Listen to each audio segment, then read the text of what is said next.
Hi, and welcome to this week's Truth Be Told. I'm your host and the town manager, Melissa Arrighi.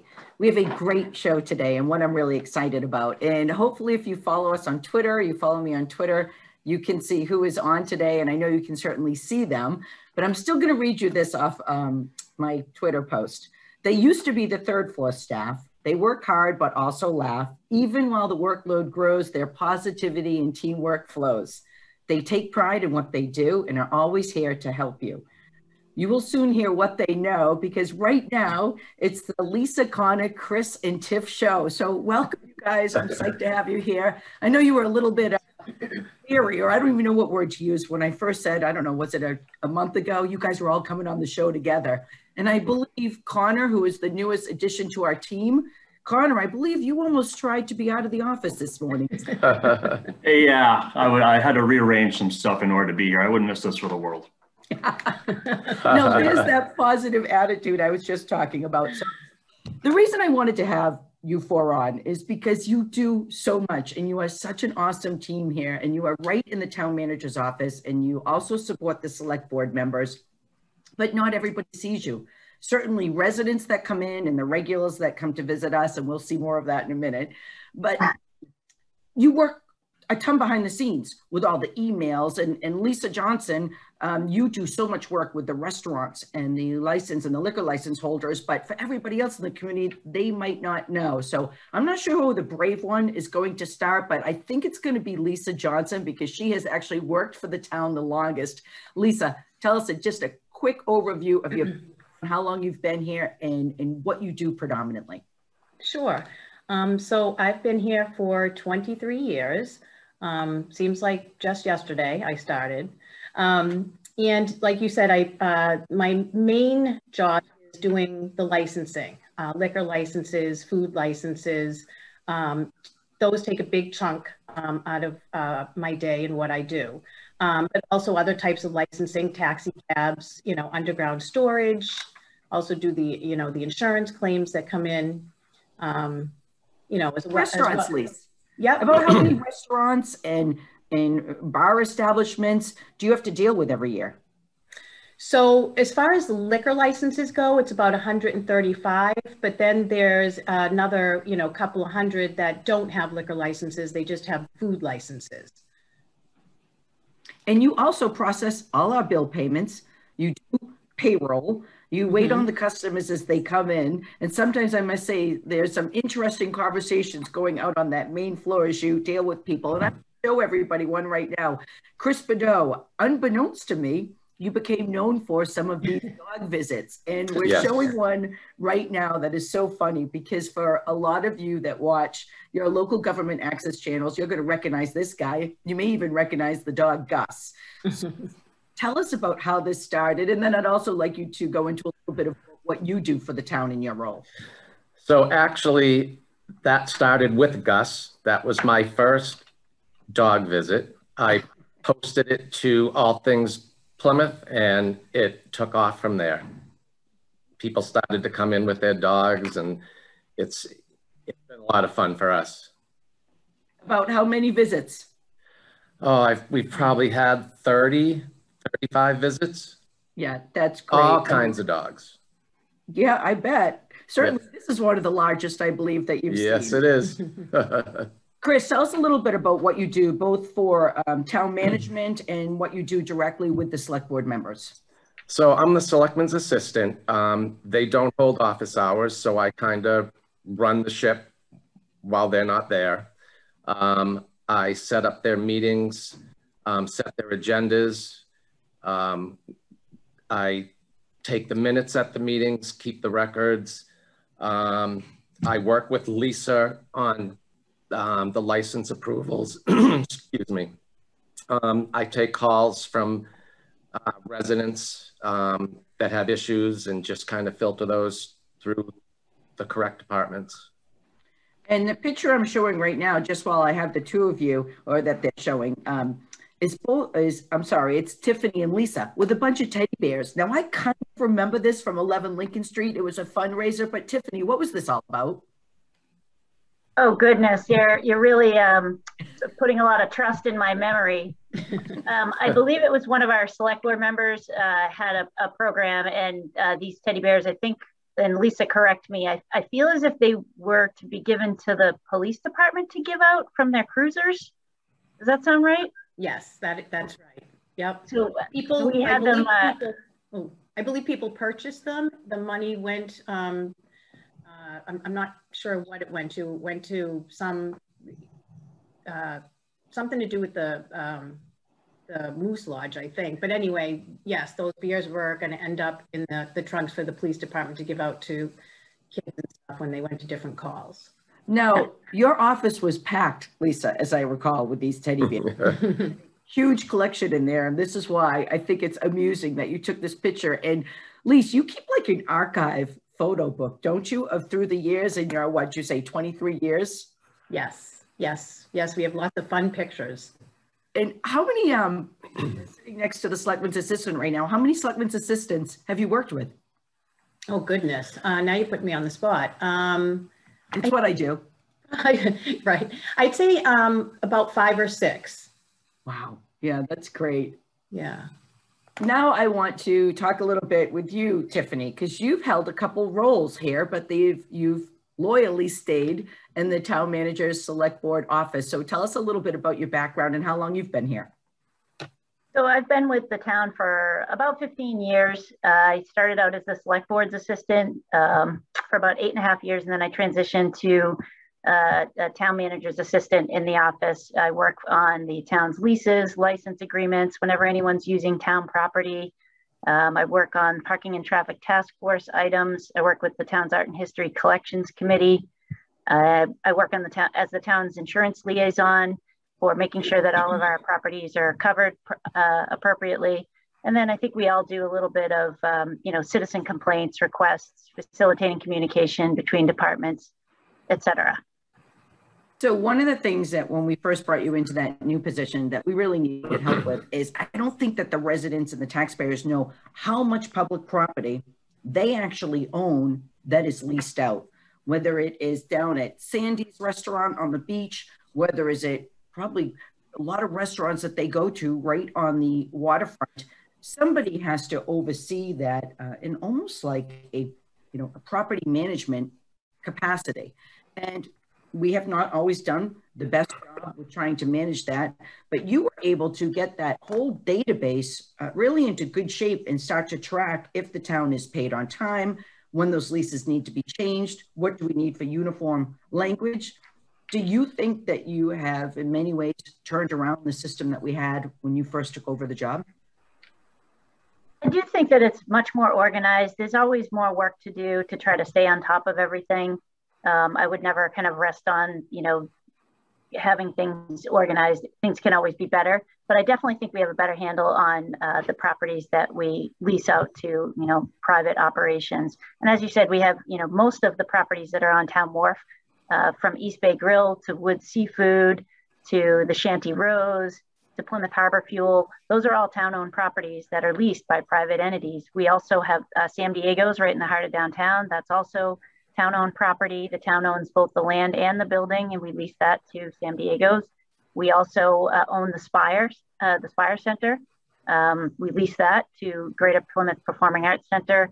And even the Plymouth Center for the Arts is under a ground lease with the town of Plymouth. So we have a pretty wide range of properties that we lease out. And it's a good amount of work to keep on top of it. I definitely think we have a much better handle on it. And I feel like, our entire office has really collaborated from you, Melissa, to the select board on trying to get everything much more organized and in line. Yeah, I would agree with that. And even some of the license or leases that you handle, that they're small pieces of property, or they're a landing that walks down to the ocean, and people don't even think about it. It's just there, it exists, but all that time, residents are crossing over public property. So if they want to all of a sudden do a project where they need to bring heavy equipment down that public property, we need to have something in place to protect the public and their asset in case things go wrong. And we all know the society we live in now, those lawsuits come in weekly. So this is just an added layer of protection. Connor, I want to jump to you for a second. You are the newest addition to our office, but yes, it feels like now you've been here for a while. When you look at this picture of the four of you in the street, it just seems like you fit into this team incredibly quickly. Tell us a little bit about what you do and your background. So I'm in charge of managing all the physical records for the town. So we have about 3,000 boxes down in the archives of records that range from the oldest handwritten ones we have are 1660, but the oldest documented ones we have are 1636. And those are the old town meeting records. And then they go up to, you know, the building department gets new permit. They issue new permits every single day. So part of my job is I handle the archives. When I came here, it was a little messy, but luckily moving into the new building helped. We got, you know, a climate controlled vault. It's stuff that I love. But then I also, as part of that, I'm the public records access officer for the town. So I handle all the public records requests, anything that the public needs. And when they ask for records, it goes through me. Last year we did about 3,000. Then that was during COVID. And then this year we're on pace for 3,500. And so the majority of them I do myself pretty much. So it comes out to be about 14 per day that I handle. We've been starting to have an internal debate a little bit at the department head meetings because there is a demand by the public for both public records and access, and to be able to see exactly how their government operates. But here's a little bit of the problem that we're finding. Because we are putting so much information on the website, instead of just doing a public records request through Connor, and we're just putting a ton of information out there, it sometimes can lead to some of the cybersecurity issues that people are so worried about, because we're putting everything out there, all bid information and people that bid on projects and financials and what we pay everybody. So at some point, I think we'll need to have a discussion in the future. And you know that often I try and have a debate with all of you when we're talking about big issues. We all get together and do that. And that's something that all municipalities may have to look at. I want to show a couple of pictures and talk about them a little bit. Here's one of me, Tiffany, and Lisa. And Lisa, I can't even remember why we wanted to take this. This was at 11 Lincoln. I think it was the matching blue shirts. Is that correct? Yeah, we were all dressed very similarly, so we decided to take a picture, and we've done that through the years. We have several pictures of different, you know, us showing up at work and all being in the same colors or the same, you know, the same outfits. Yeah, it's a little scary when you've worked with each other for a long time when that happens. And this last picture is just Lisa and Chris. And I think it's important to include this because we're in this beautiful new setting and we're dealing with so much anxiety with the residents, with our own employees when COVID came along. So we were wearing masks all the time. And from the conversations that happened recently at the select board meeting, with the public health meeting, there may be a requirement to head back to that. But honestly, we all got used to it. It wasn't as bad as we thought it would be. So tell me a little bit about, as you look at the changes that you've seen over the last few years, and as I hope you all work here for a long time into the future. Chris, what are some of the real changes you've seen in your job or that you anticipate coming? Well, I'd say the biggest one would be Zoom. The remote participation. That adds a new layer to my job. I kind of run the webinar during the meetings, and it's a challenge, but I think it's a good challenge. And I think that people love it. I think they loved the luxury of being at home and being able to participate when they want to, or before they could watch it, but they all of a sudden couldn't participate as easily as they can. Absolutely. Yeah. I do think that's the way that we're headed to, but I think we need to get there slowly, and we're certainly going to need more tech help.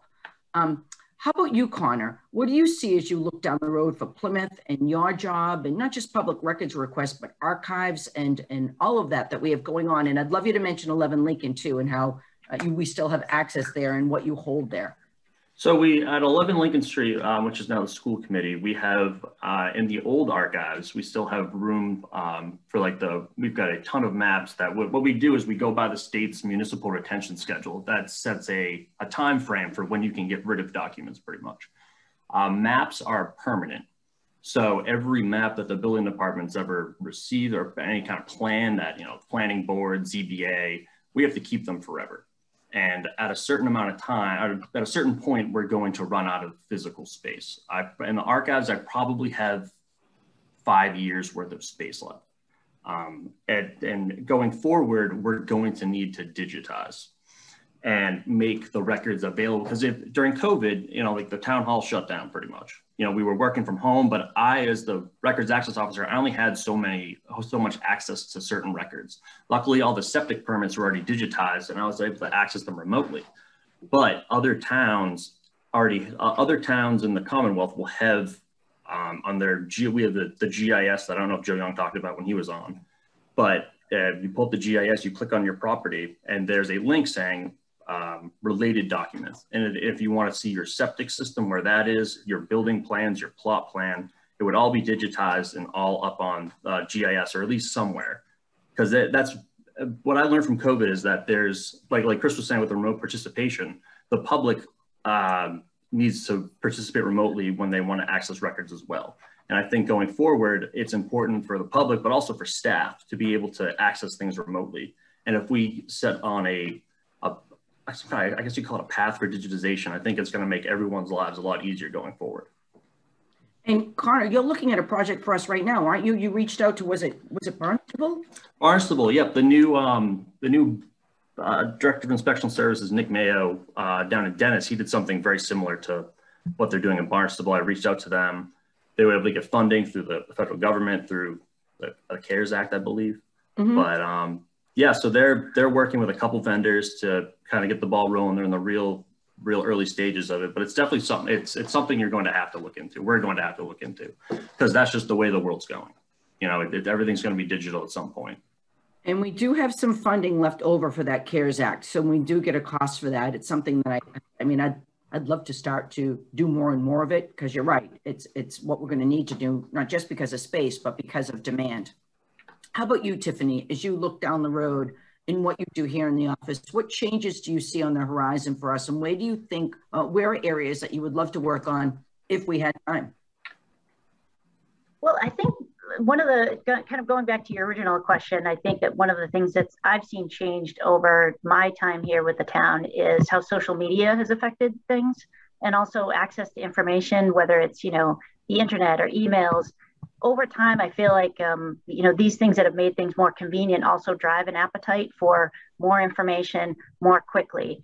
And I think that's one of the challenges, as, you know, kind of getting back to what both Chris and Connor were talking about, whether it's, you know, Zoom access to meetings or whether it's access to records, is that people want, you know, when they have availability to more things in an efficient manner, they have more of an appetite for it. And so there's more of a demand for it. So I think that's going to be one of our, you know, challenges, but also I think it's a good challenge for us to try to keep up with the demand, you know, from our residents from all sorts of things, whether it's, you know, I want a street sign put up on my street, a stop sign at the end of my road. I want the police department to enforce more speeding, you know, or even the erosion control licenses that we're getting down on the waterfront. Sorry, are you guys hearing the fan in my laptop making that noise? It sounded like a motorcycle. I apologize to the viewers out there. I'm sorry. Well, I see in Connor's background there's some bike handles. I'm like, oh yeah. So one last thing I was just going to mention in terms of the future, even one of the changes I've seen is for the demand, as you mentioned, Melissa, for erosion control licenses, people seeking access to either cross over the town's property to do work that shores up their coastal properties, or even to construct structures on the town's property. You know, the sea level rises are making a big change in that, and a lot more homeowners in Plymouth I'm seeing a higher demand for those types of projects. So that's something that we're going to see a little bit more of going forward as well.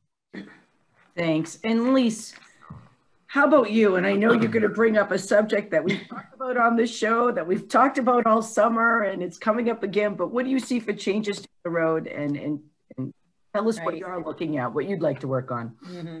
So as you know, the hot topic is the outdoor dining. And we're talking about doing that on a more permanent basis. So there's going to be a lot of changes as far as that goes. You know, during COVID, the ABCC and the state were very lenient, but now those places that want to do it on a permanent basis have to now go through the process, which is, you know, zoning and going through the ABCC. So, and they're also going to need to, because they're on public property, we'll have to get Tiffany involved as far as the, agreement or lease or whatever it is that they may have for using our property. So that's something big that's coming up that we're going to be working on, and hopefully it'll all pan out well. You know what? It's going to work out well. Selectman Helm has now said he's going to get involved, and he's put together a working group that is taking a look at, could there be some uniformity? What other things that we do to improve it?